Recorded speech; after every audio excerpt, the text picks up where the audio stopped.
All right. If you weren't here, you missed an incredibly exciting 6-minute conversation about Post-it notes and to-do lists and things like that. So you just had to be here, I guess. So how is everybody? I realize I haven't been here in a very, very long time. So this is exciting. I felt like maybe that was why Alyssa was sending that out. Like, Alyssa, at least I remember to send that out on Monday mornings on Twitter. Like, oh, hey, come join us. I'm rarely there, but come join us. Absent from AT Town Hall, but Yeah, we know you've been busy. Yes, I'm excited to be here for sure. Yeah. And I mean, I don't know. You guys tell me. You probably have a routine now that I'm not here. You've taken over and you have a routine. Talk about you and then no. Well, don't let me get in the way of that. Let's go. And I got a lot to say. No, so what's new? What's happening? So I have a general question, and maybe you don't have an answer yet, and that's okay. Are we going to try to do dual systems and do Twitter plus Discord for AT Chat? Or are we going to try to, do we know yet? Or are we still in the investigation phase? I feel like we're in an investigation stage. Okay. And that's funny because that reminds me that when I got here, I wanted to put the link to sign up in the Discord. Yeah. In the chat. So, wait a second. Yeah, Jennifer, if you've ever used Slack, you will see that the interface for Discord, especially the app, is very Slack-like. It is. I agree. That's how I would compare it to. It's Slack-like for sure. Okay, so here is the link to sign up for the Discord. If Jennifer, go ahead. Thanks, Lisa. I have a question. So in Discord, if someone types like a post on there, will people get notifications? Is that an option? Do you know? Yeah, especially if you at them, and then you can change your settings about how much you get notified and how much you don't. Yeah. For like as a whole for every server that you participate on. So it's very Slack-like in that, because you can get a notification for every new post, which I don't necessarily recommend unless you just want to have notifications every 5 seconds. Or you can just have it when they like include your username. Got it. Like a specific person. All right. I was looking for another purpose for that. Yeah. Always thinking about different things. Yeah. Yeah. It's interesting. I think, Alyssa, I think that I really just put that together just so that it was there. So that we could start having a space just in case everything else crashed and burned around us. And I thought if we put it out there and just continued to remind people to sign up for it, we'd eventually get most people. Like right now, there are 34 people in there that are signed up. So that's good. So that's really good. Yeah, I think it'd be interesting to do like a little, like a chat in there. I wanted to see about, is there a possibility to like layer in some accessibility with using the voice feature, but having the open captions on in your browser? And would that capture everything? Or if you're on the phone, both Apple and Android have live captions, and it does work with the audio feature of Discord on the Android. I didn't test the iOS, but it does. I think that could be, really cool. It could be that different kind of option. You know, every once in a while we do an AT chat that is Zoom based, but that would give us one other option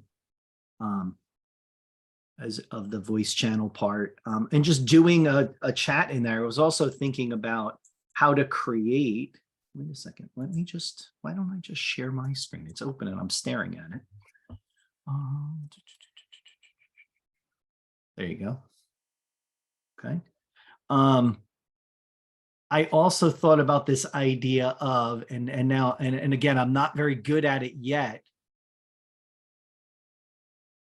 I was trying to think of how Mike, can you post the link to this in the chat? Like I signed up, but I would like to bookmark like I don't know. Let me see here. I'll put this in the chat and you tell me if it gets you in there.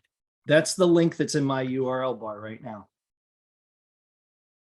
Yeah, I think you just need I don't know why it's it's repeating a text channel within the server channel. Oh, is that what it's doing? All right, wait a second. So you've got if you just go to the everything minus that end part, minus yeah. this. Yeah.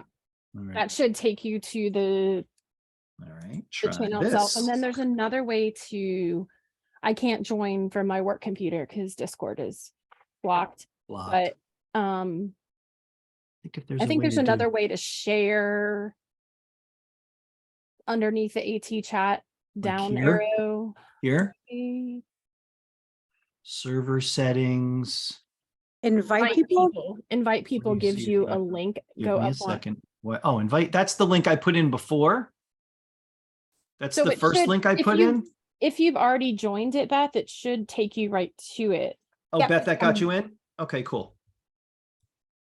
Yeah, so I have it, I leave it open on my computer because what's more, one more tab at this point. And then have it open on my phone too. There you go. But I thought there's a lot of potential for us to, like, if we were going to do like a chat, you could make that an event. And then those things would just kind of, wouldn't they, Alyssa, don't you think they'd kind of organize themselves a bit? Yeah, between the categories, the channels, and the events, they kind of create like threaded, they're not really threaded discussions, but you can create a channel on a specific topic, or you could create the event, and the event itself kind of creates its own event channel, if that makes sense. I guess, right? It would give it its own kind of thread with a hashtag. Yeah. And I thought if we were going to do a chat, if the channel was the date, then those things would kind of be easy to find. I'm guessing maybe to sort. Yeah, the sort or be searchable.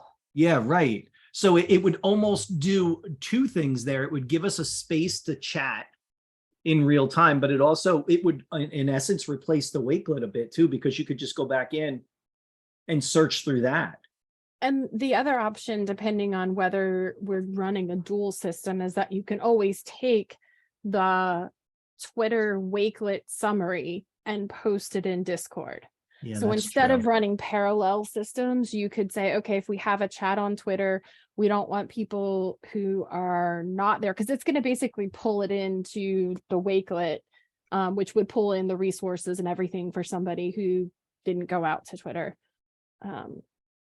So I was just trying to think through like what makes the most sense, like running parallel systems, running back and forth systems, where if we have a Twitter chat for a week, or do we try something like the open forum being on Discord? Like that's exactly what I was thinking. That's so funny you said that. That was my thought. I'm like, well, does that make sense for kind of an open forum, which has very little structure anyway?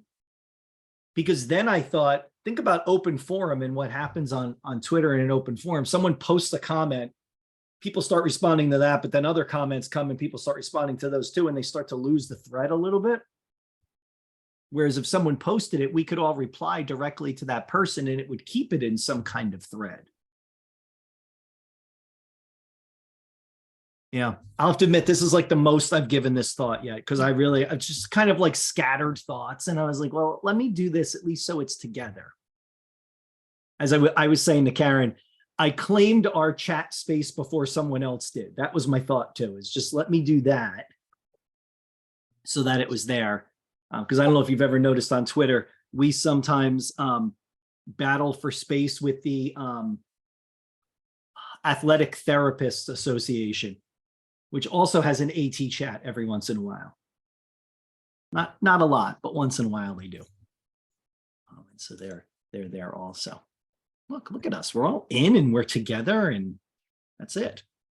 I don't know much more than this. Does anyone else?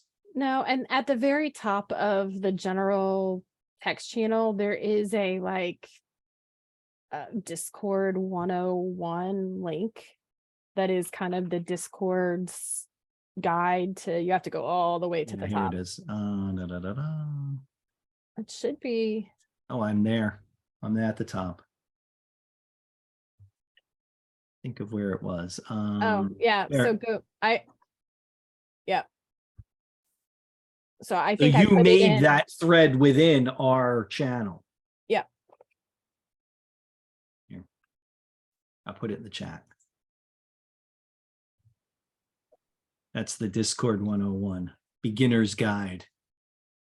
And Jen and I are simultaneously posting in Discord and being on AT Town Hall at the same time. So I think we could start to kind of layer some things in here, which could do a couple things. It could give us those kind of synchronous chat kind of experiences, but it also could give us, like Alyssa said, it could give us topic areas that we could just all keep coming back to. Yeah, you could have a coaching channel. Right. You could have a AT consideration channel. You could have a, so I mean, there are possibilities. And so I just didn't know if it was a just in case or if it is a supplementary resource. And I didn't yet, and I don't think Kelly did either. I was going to go back and link it on the AT chat website. Yeah, I meant to do that and just haven't done never it got a yet. chance to yet. Yeah. So at this point, I'm thinking of it as a backup space for right now, unless we start trying to think of maybe easing this in once in a while. Like I think the open forum is a good plan. Like maybe one open forum, we try this and see if it works, see if people are interested, see if they come, see if it's easy. I do like it on the phone. If you look at the phone app is actually really nice. I kind of like it. I still haven't figured out how to put in alt text in something though. There is I think I posted in the very beginning, the accessibility information. Yeah, I tried that and it or- wouldn't let me do.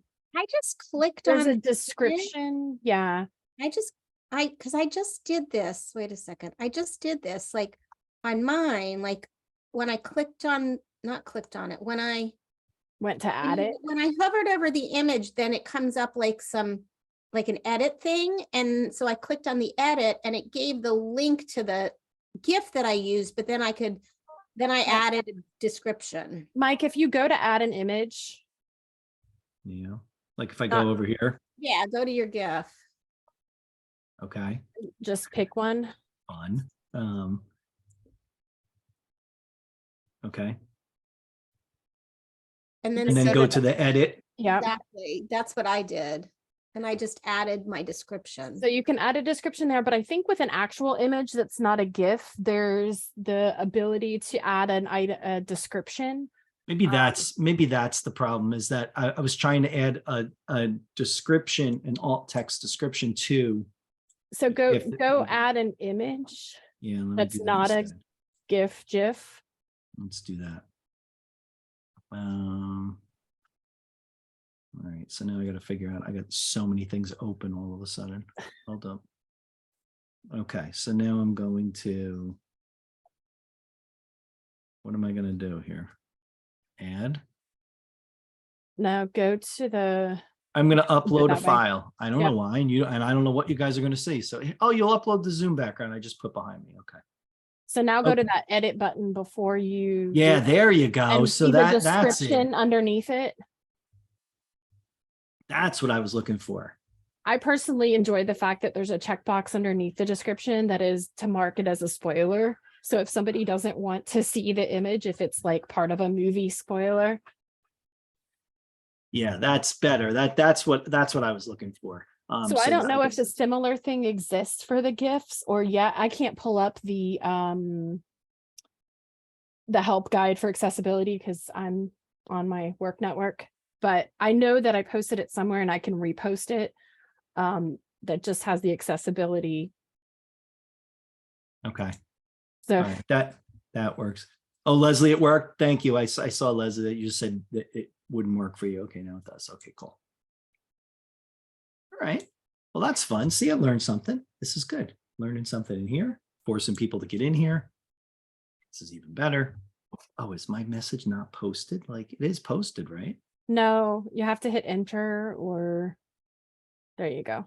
There you go. Okay. I feel like this discussion with Alyssa and walking Mike through how to do things is really helpful. So if we do an AT chat sort of open week, it might be good to have a Zoom going along with somebody sharing their screen, because I've got dual screens going, so I can see kind of and follow along, Mike, with what you were doing. I think if you were trying to describe that using the forum, it might be difficult. And I think people would probably just want to go back to what they know rather than try something new. Yeah, so it's I think that does nice help. to have both going at the same time, Right. kind of like what Beth and I have. Yeah, we do that a lot with our teen training we're doing in our New Hampshire grant. We'll do a Twitter chat, but we'll do it through Zoom at the same time so that they're seeing Twitter as we're talking about it, as they're posting things. And then we all chat about it as it goes, and that tends to help. And I think a lot of people have learned Twitter through some of the conferences and sitting down together, or like Alyssa's done some nice sessions on learning AT, like Twitter for AT chat and stuff. So I think, or social media type stuff. So I think it would be nice to kind of be able to use a platform and is easy to you to learn the new platform. Yeah. All right. Maybe we'll put that in. We'll put that in the hopper as an idea. Look, I'll take a new card. I think it needs to be now. It needs to be a session. So now it's a card. Let's see. So we're going to do a Discord chat / Zoom chat during AT chat. Oh, that'll make perfect sense to me. When I look at that later, this is going to be a perfect sense. Done some like fun social Zoom sort of things. Like it might be fun to turn it into more of a social sort of thing to get people to join in with the holidays, or maybe a Christmas holiday party after the holidays. You know, a lot of businesses do that, like in January or whatever. Oh my God, now this note is great now, because now it just says holiday party. That's all it says now. So that's even better. Okay. I mean, don't do it in the month of December because everybody's probably fried, but maybe like, post-holiday party in January or. That's what I'm writing. Welcome back. And you could follow up with with some of the conferences, like a meetup at some of the conferences coming up in January, February. Okay. Now you got us. All right. There you go. My brain is just firing today. It's a couple days after the off. holidays. That's what it was. We are the perfect description and example of why we should only work 3 days a week. Because look at how much we're getting done right now. This is awesome. And I'm putting that on top of the other card that I wrote earlier today. All right. And speaking of that, we do have a special event coming. I got to confirm the date. I think it's the 12th, but don't hold me to that yet. While you're confirming the date, I think Alyssa made a good point that she was unable to get onto Discord at her work account. And so she'd have to do it for a personal account. I don't think I tried to set up an account just on my computer right now. And as it said, there's some strange stuff going on. We might need to verify, blah, blah, blah. So I'm a little hesitant to go forward on my work account at this point. That's what happened to me So that too. might be somewhere in the sharing and the talking about this. That might be good information for people to check into or to know about before they just think they can log on with a work account or something, I didn't think it'd be an issue until Alyssa mentioned it. Yeah, it's less the work account and more the fact that I know Discord, the site, is blocked on our school board website because all of the kids like to do gaming chats at school. So I can get to it when I'm on my mobile device, right? But not if I'm on my school network. So my account itself is not really my account. Is connected to a different email that's not my work email, but it does Discord, I think partially because they've had such an influx of people, they have set up kind of like your same multi-factor authentication that you have to do when you first set up an account. They've done that to, I think, try to avoid a bunch of extra like spam or other viewers. But yeah, I think even if we, Mike, were to do a like here's a screen capture or a like video of how to set up an account the first time. And don't be worried if you see the screen that says you need to go click this link in your email. Yes, it's legit. Yes, you have to do that to do your account, just so that people are understanding what the process is, because it is slightly different than I'm setting up a Twitter account. Yeah, it is slightly different. Yeah, it is definitely a little bit different. All right, wait, I'm putting that on the card too. I'm linked to the party though. Do I sign in with my Twitter? Is it linked to Twitter or do I have to create my own account?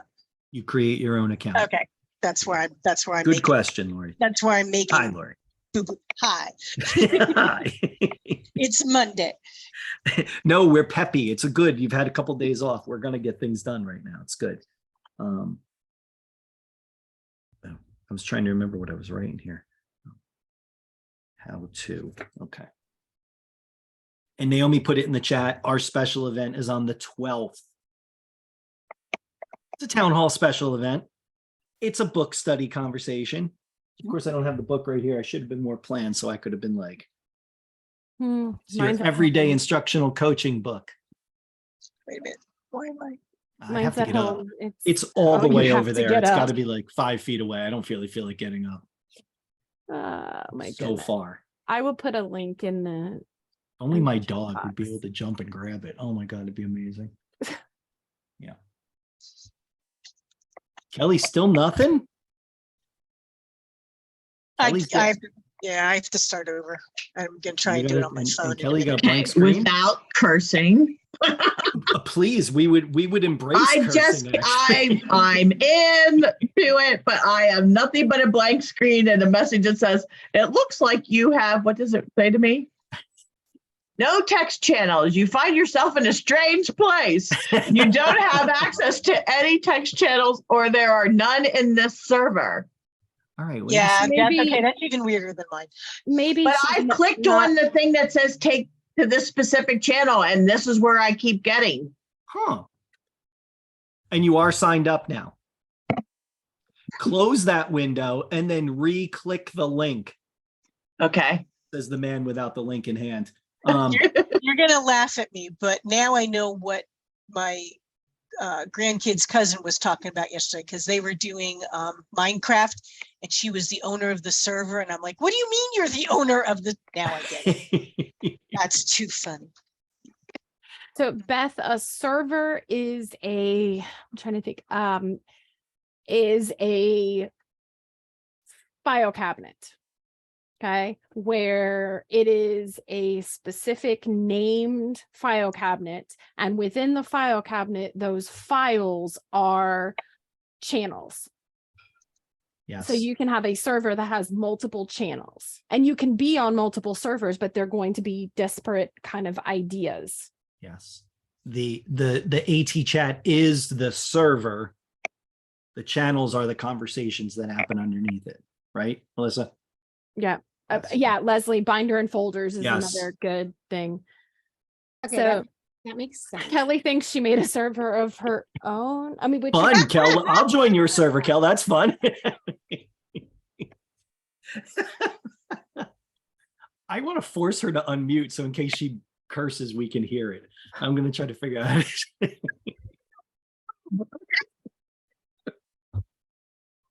Sorry, there was a 4-year-old here for 5 days. I have mush for brain. I know the feeling. There's got to be a way to see. Are you on the computer or your phone? so if she's on the computer, Mike, she could share. I'm on computer. She could Wait, share I'm her going to give you the screen ability to share your screen. Wait a second. and see if we can talk her through. You didn't want to see it. Come on, I want to see it. It's funny. Okay. All right, go ahead. You have permission to share. Awesome. I love it.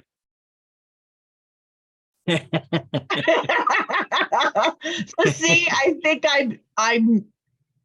I'm just talking to myself. Mhm. So let's see. So where do I go? Because this is the link that every time I click on the link that's been put in the chat, this is where I end up. What happens if you hit that plus sign?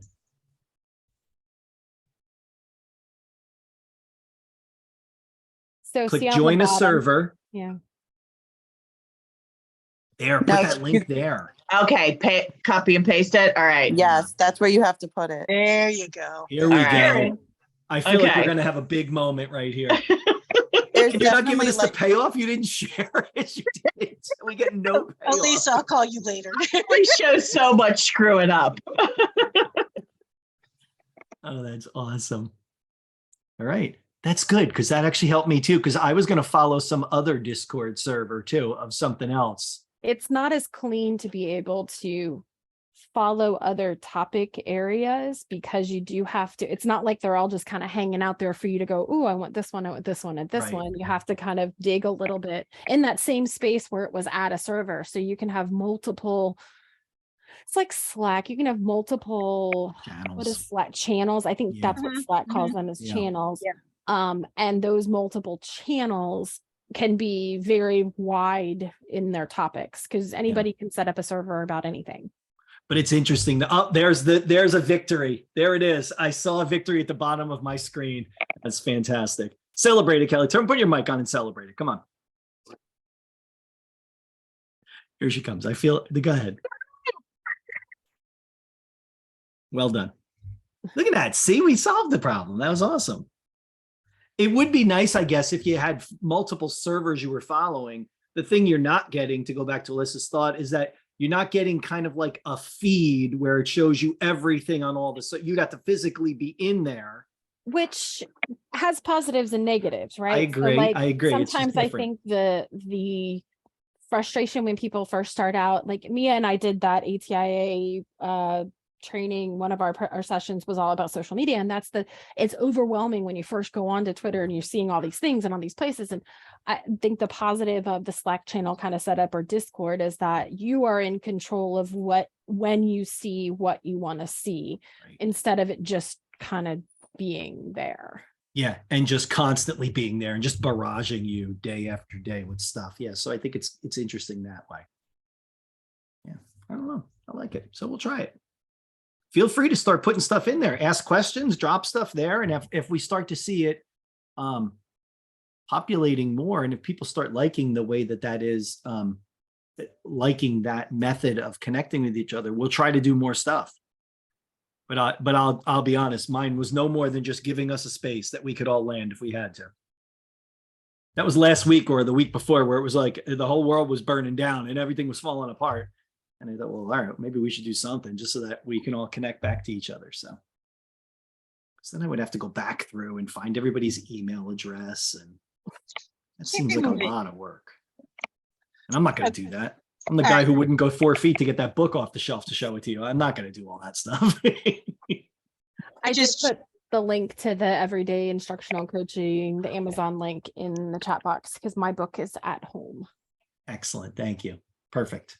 It's the best Very book good. ever. I think the positive of that book is really it helps shift how I ask questions.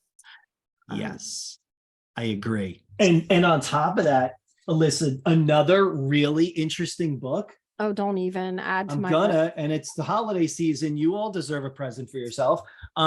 Is this new book I just got myself, Coaching Questions, A Coach's Guide to Powerful Asking Skills. I can't comment on how great it is yet, even though I do kind of like it so far. Have it. I just have to find it. And I could easily drop that in the chat too. The thing that I liked about this one is that I've been on this kick lately of reading books about how to ask better questions. And so this kind of fit into that kick of mine. But this book has like questions you could ask. So if you don't even know a question you could ask, starting significant conversations. Okay. That's the heading of the chapter. I'm going to call it a chapter. It's just 2 pages. And then there's examples of questions you could ask people to get the conversation starting. And I do like that if you're struggling with that idea of what would I ask someone, it gives you some ideas. And some of them are pretty straightforward, but others I'm like, oh, okay, like this is a good idea. I would. What's your deepest desire? If one burden could be removed from you today, what would it be? Yeah, that book on coaching that you gave about a couple months ago, I read that and that was useful, but Yeah. and they also directed you to websites, which I haven't done that part yet, but Yeah, where it had other stuff that went with it, Mary. right. Yeah. Yeah, I don't know. Nearly 1,200 examples. Well, I was gonna say that the teaser on the back says, let's see, over 1,000 examples of penetrating coaching questions. Yes. I think that's probably what sold me on the book. Amazon is telling me I bought this a year ago. Well, congrats. Keep looking. I hate it when that happens. That's the worst. I know it's in a pile somewhere of Yes. the TBR that I always go with the theory when that pops up that Amazon's lying to me and it was someone else hacked in, bought the book that I also would like. It's to be read pile. It's not in my coaching pile. Like, Oh my God, that's great. I have two different to be read piles now, one way over there and one sitting right here. And that's where this coaching book happened to be because I just got it. But there you go. 1,200 penetrating questions. If you're curious. There you go. Kelly's already answered her one burden could be removed. Clicking on images to verify myself. It's a claim that you are not a robot. I am not a robot. I can identify. The other day, fun little verification. I had to pick out the pancakes in a bunch of breakfast foods. And I was like, well, this one's fun. It was actually really fun. Interesting tidbit. I got it wrong because I thought one thing was a biscuit and it was really a pancake and it was not a good looking pancake. But there you go. So I was a robot on that one. they didn't say quality pancakes. They just Yeah, well, said, you said pancakes, exactly. But it did look like a biscuit. That's funny. I like it. We've come off the rails and it only took 38 minutes. That's awesome. Other things you would like to chat about today. We've done a little Discord 101. That was fun. I've spent more of your money to buy a coaching book. That's fun. all right, Mike, I got a question for you. Sure. Does Book Creator have an OCR capability? I don't think so. I don't know that that's a. so you mean for I've put in a picture and there's text in the picture and I want it to read that text?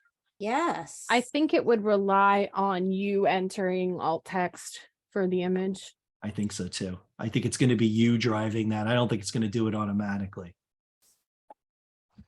Oh, what the heck is going on? Sorry. No, it's okay. Yeah, I don't think so, Beth. I don't know. It would read the alt text if you put the book into reading mode. And so that picture with the text in it would automatically be read. But you would have to populate that alt text box, I would imagine. Gotcha. I don't think it'll do it by itself. I don't think so. Anybody else? A thought? Any other Book Creator users out there? I mean, I could obviously OCR it before. It's because I have a PDF that I've loaded into it, which I love how quickly it is to load a PDF into it. But I'm doing a little app smashing with Book Creator and Lesson Picks. So. Oh, okay. Yeah, I think you would have to either alt text or have that PDF go through Adobe accessible check before you put it in. Yeah. And I'd be interested to see it should and Book Creator is pretty good about responding to accessibility requests. If you make that PDF accessible before you load it into Book Creator, I'd be curious if it pulls in that alt text. Yeah, I didn't make it. Yeah. I heard Book Creator is good for remote assistive technology evals. I haven't tried that. I know it's one of my webinars. as a space, Mary, to No, how about just a question? I think it's like, online writing assessment method, Okay. type of thing. Yeah. Okay. To see, what the student can do, how the student can express themselves. Yeah. And you Yeah. certainly could do that by sharing a book online that you could both collaborate in at the same time, and they could do some demonstration of writing, and they could insert themselves as a video response, an audio response. I do like that Right. idea as a space that's very flexible and very accessible. Right. You could set it up as, you could have prompts in there and have them go through. And you could probably do that in real time. Yeah, because if you were both in the book, you'd both see it at the same time. And Beth, I just Yeah. uploaded a picture into Book Creator that had text in it, and it did not see any of the text. Yeah, I was like, was there something that I was missing? And then you're talking about prompt. There's a prompting software called Avail by Central Reach. That is like a task analysis, step-by-step thing. And it's got all the different formats, all the media formats. And it's got also, it has a data recording. It records the data on a laptop, and it also has the mobile access. I like It's that. Yeah, you can check that one out. Let's see. Yeah. Yeah, That's called can what? get you- Avail? yeah, AVAIL. Let's see. I'll give you the Yeah, link. cool. Thank you. Yeah. Yeah, because I'd like to check that out. They were they're going through reorg. I don't know. They started in Europe, and then they just come to the US. So Yeah, any of that where I can put those multiple ways I can drop stuff in for students would be good. yeah, I think that the video modeling is really good for students with autism. Excellent Yeah, way. makes sense. Yeah. Excellent. Oh, thank you. Save me from Googling that over and over again. Okay, awesome. Cool.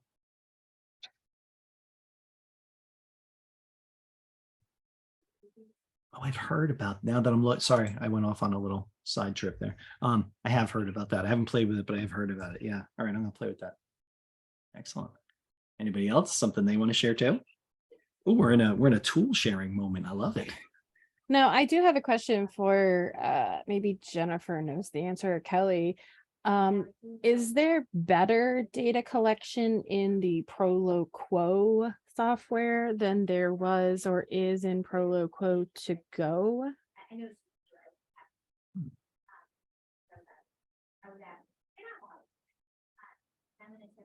I do not have the answer to that question. I don't have just- anybody in ProLoQuo. Yeah, we have one student that we have moved that direction with, and I was kind of struggling to get information from Assistiveware website or other places to kind of see what the differences were in terms of data collection. Yeah. ProLoQuo definitely has made improvements upon the things I didn't like about ProLoQuo to go. Are improved in ProLoQuo, but I didn't really see any robust data collection options available. I know I waited until Jennifer turned her camera off to ask the question. Which makes me think she was going to try to eat lunch while she was here, and Yeah. they're going to force her to come back. Yeah, sorry, not sorry. Just curious. So if anybody watching this later has great insights there. Drop it in our Discord server. Yeah, See we what I did there? Yeah, we did discover, look at you. We did discover that there are some vendors that will fund it, even though it's a subscription. We've had some troubles in the past through like Medicaid or other vendors, but we have two, I think, that are willing to fund it as a 5-year subscription as an option, since that's or at least knock on wood, they're saying they're willing to fund it. We have not completed a funding process yet, but Which is interesting. They're going with that theory of we would have probably bought another system for you in 5 years. I think So we're going to that's- buy this 5. Yeah. I do like that kind of flexibility of thinking that you don't normally see. Yeah, I think as more and more vendors go to subscription model, especially in the AAC space, our funders are going to have to do something, because they can't just say like no, because then they're going to run out of AAC apps that Right. that are fundable. Yeah. I wonder if that will also force a funding source to rethink the whole 3 or 5 year cycle of funding.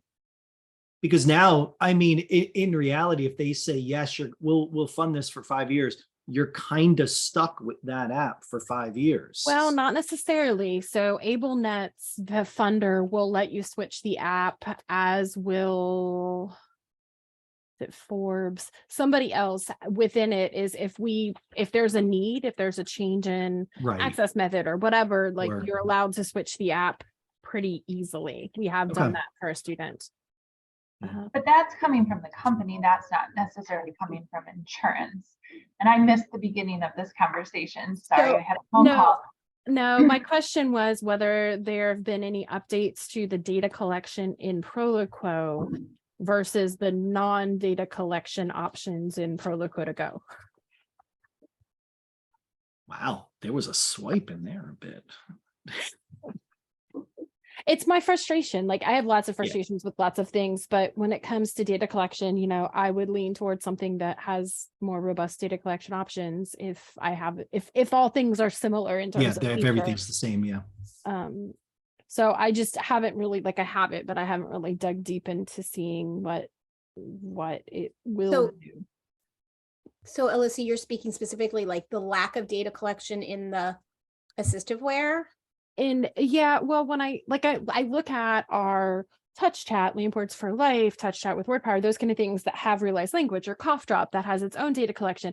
And then I look at ProLoQuo to go. And again, is it the predominant reason I would say yes or no to a specific software? No, I'm going to still do a full feature match. But when I look at how do we collect data, because we all know the data collection process at a school level, asking our staff to do that one more thing is a hard ask right now. It's always been a hard ask, but it's really a hard ask right now. And I just know that I've heard David Niedermeyer present on the, and I think there's probably some information on their website, like a white paper perhaps, or something like that, or a blog post, that they specifically made the decision not to collect data because they felt the big brother-ish it was an invasion of invasion privacy. Yeah. right? So, but then how do you get the data that you need to determine that it's the right device? You've got to rely on data collection from the individuals utilizing the tool with students in different ways. And I agree with that. I mean, I agree with you about the frustration of needing that, but I doubt that's going to change anytime based on what they've said. I doubt that is going to change anytime soon for them, because it's a philosophical choice, not a technology choice. Right. And I'm the first to say, okay, family, students, here's the button that toggles on and off data collection. We're going to use it in targeted ways. Like I understand the big brother, what do you mean you're recording everything my kid says kind of thing. But I also know we need data, whether we're funding it at a school level or we're funding it at, by an insurance or Medicaid. And I don't have a firm opinion one way or the other on that. I'm just saying, I know that's what I've heard them speak to. Interestingly, within ProLoQuo, you can go to the recents and you can see what's recently come up. And I know some AAC users that use that recents in order to, share an entire message. But I also know school staff who, get a little irritated that they're required to use it at school, but they know it's not being used at home, to go back and look and say, hey, they're not using it at home. So why is it? It's not fair that you're making me use it here at school so much. So, I mean, there is a little bit of that big brother. And I do think that it came out of I remember kind of what you're talking about, Beth. I think it came out of some of the feedback from AAC users, particularly that autistic population, saying, I don't want my words to be recorded. So I think that's partially why that happened that way, but it does kind of still get in there with the recent. So Yeah. And I mean, that's basically, I have a kid doing a ProLoQuo for text trial. And that's essentially what I'm doing is I'm taking or having the staff take screenshots of his recents, and then I'm charting based on that to try to get some summative data of what are we really saying over time, and are we using it, in across settings or across times, but it's a little more arduous of a data collect. from a school perspective, I've used the LAMP and Touch Chat, realize language stuff. And it's been interesting I've used it in two ways. One, to prove to teachers that they are using it at home, but then also when you get like the big word clouds and the biggest words are be quiet, sit down, like you can start to see how it's getting used in maybe the wrong way. And I've been able to do some education on, well, maybe we can have some other visual supports to give those cues versus using your device to give directives. So, there is a lot of benefit to having some of that data as well. From a coaching perspective, absolutely. I think it makes a huge difference for me to see, again, which things are really they're using it as a visual support, or again, like you're saying, like a command directive versus you should have command cards, or you should have another way to give that information, when what we want is for this to be the student's voice, not for it to be used to communicate to him. Yeah, that's not really modeling, because he's not going to say sit down. Yeah. Be quiet. Okay.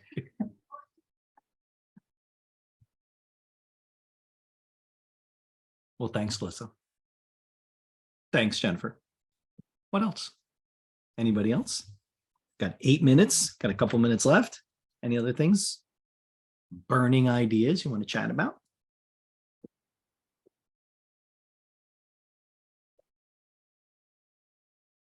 Yeah, if there's anybody who wants a bunch of instructional math links, I have them from Noelle Palasti of Alt+Shift. I had a discussion with her, and she had a lot of good ideas. Awesome. They do some great stuff over there. Their math I'm stuff. always looking for stuff on number sense. Yeah. Okay. Awesome. Do you have a link that you can post, Mary? I have a ton of links. I mean, yeah, I got a lot of links. What's the number sense wheel?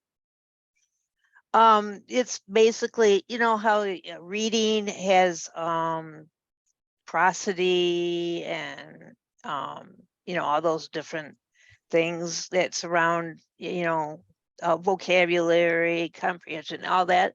Well, the numbers have the same thing. The quantity, magnitude, vector,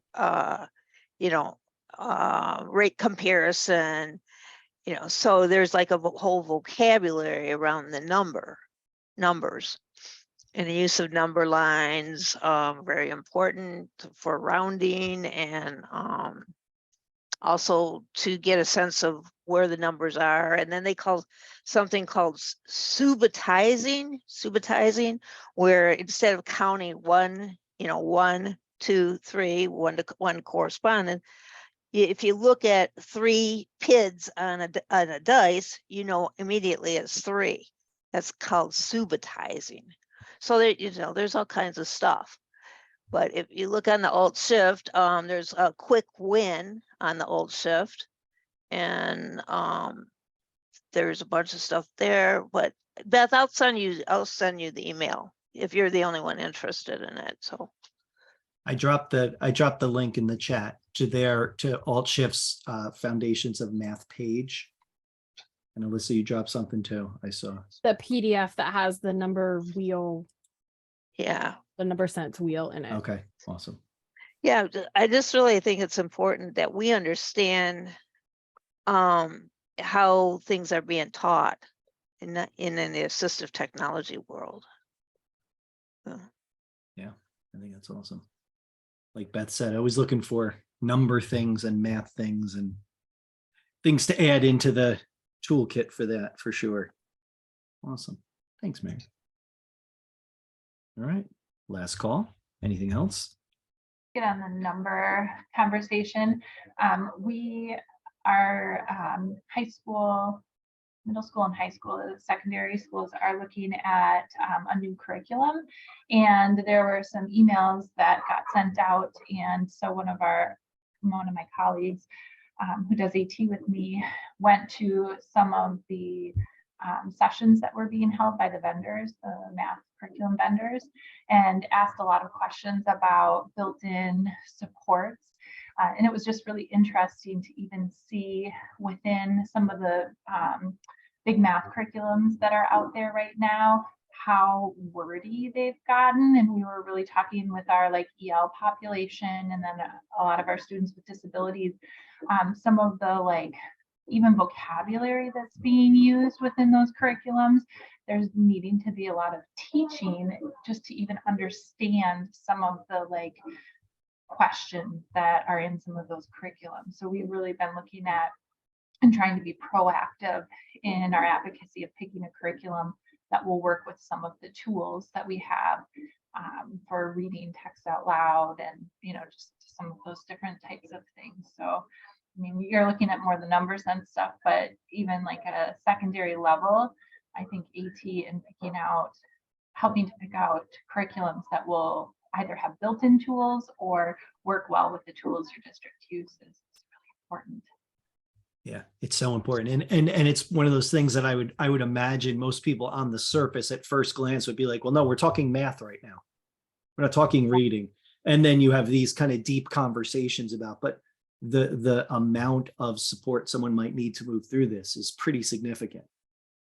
Yeah, and so one of the curriculums we were looking at in our district, my kids' district just switched to, and everybody bombed the first middle school test. And it was interesting because the feedback was, well, it's the way that things are written. The kids aren't used to the way that things are written.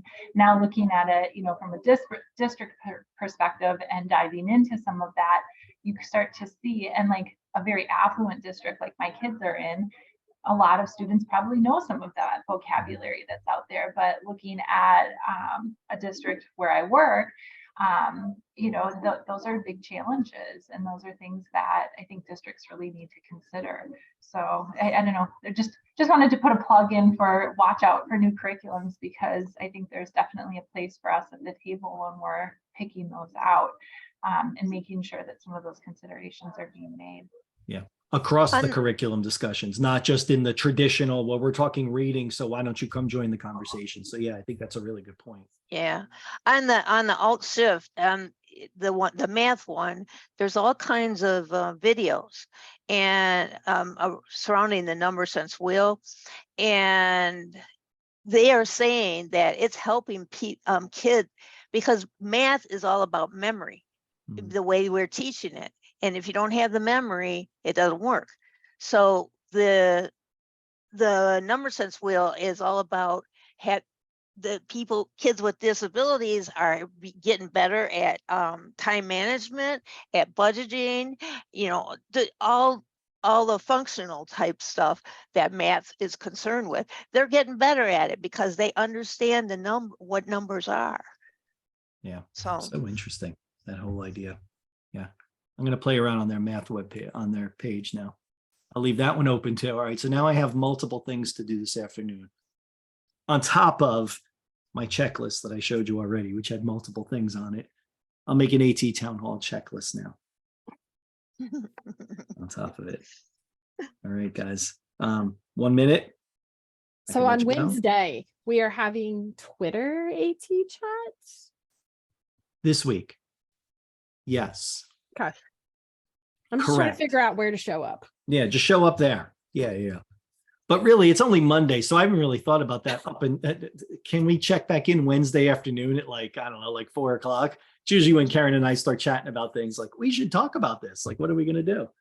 But yes. So there's another quick question, Alyssa. Can you schedule Discord answers like you can Twitter chat? Like, I never make the AT chat, so sometimes I try to schedule comments. I don't think so, but I will investigate. Yeah, I'll investigate that too. That's interesting. I don't think so either, because I didn't see anything that gave you an option to time even a post. All right. But if you put That's- the questions out there, could I comment on each one? Or like, that's what I don't, I've got to. We could do it that's interesting too. You know, like- so at any time during the Like an day. asynchronous. It Yeah. would be like more an asynchronous chat. Like it's just here they are, and they would call that a slow chat, right? It's just kind of that's the term they use on Twitter. It just kind of drags along for a day or two. But that's the idea: is you'd post questions and people would respond whenever they had a chance. Because could you go back in that question thread then? Yeah, I'm pretty sure the only way that I know of to do it in Discord, or that I've seen in Discord, is to use a third party kind of Zapier, those kind of things that would be a connector. Yeah. But I will see what I can find out. No, I'm not the only one that does that, Mike Murata. I do that almost every week because I'm teaching. So yeah, I'm with you. That's one of the bonuses of that whole. And even idea. when I can attend, sometimes I get my questions out there. That way I can, because I have a hard time keeping up sometimes with Twitter chat if I'm working on my own answers. So I'll have those already in there ahead of time. And then that way I can follow some of the other people's responses. Right, like the real-time conversation, Mhm. because your thoughts are already out there, and then people might circle back on yours, and you can have that conversation too. Yeah. Mhm. Yeah, that's a really good question. I'm gonna look at those things too, because that would be awesome. I mean, maybe that's the way through the chats. Maybe those are the threads. It's like Q1, Q2, Q3, and maybe a short phrase about what that question's about, and everybody responds into it. Because I think you could sub-thread, like if you do AT chat for the 30th, and then you 30th, could yeah. do Q1, Q2, Q3 underneath it. And then people could layer their responses in as we went. I don't Either know. post Show them up though, before. like how would you know where they're putting their responses? Would it show up sequentially then? It would would show up basically be tree. threaded. Yeah, Yeah, it'd be like a tree. Yeah. It'd be like you'd see it. Hmm. threaded, Let's kind do of it. like a Gmail threaded conversation would Exactly. be in an email. But I don't think, again, like I think it would be, you'd either have to use a third party, or there are some automated tasks through what they call Discord bots, but that's a little more crazy and complex. Yeah, we might have to do a dry run on that and like play and see what that ends up looking like. Like post a couple things, and then everybody comes into something in real time, and we figure out how we're all seeing it and how we could respond to it. All right, I'll do some looking, and maybe we'll do that as part of an AT town hall. Maybe I'll post some questions out of my 1001 question book, maybe. And then we'll explore it that way. Ooh, that's fun. All right, we're gonna be Discord pros is what we're gonna be, and I like that. It's awesome. All right, everybody. Well, that was fun. Good seeing Okay. everybody. Have a Back good to rest of the tasks. week. Back to task lists. Yeah, back to work. See ya. Bye.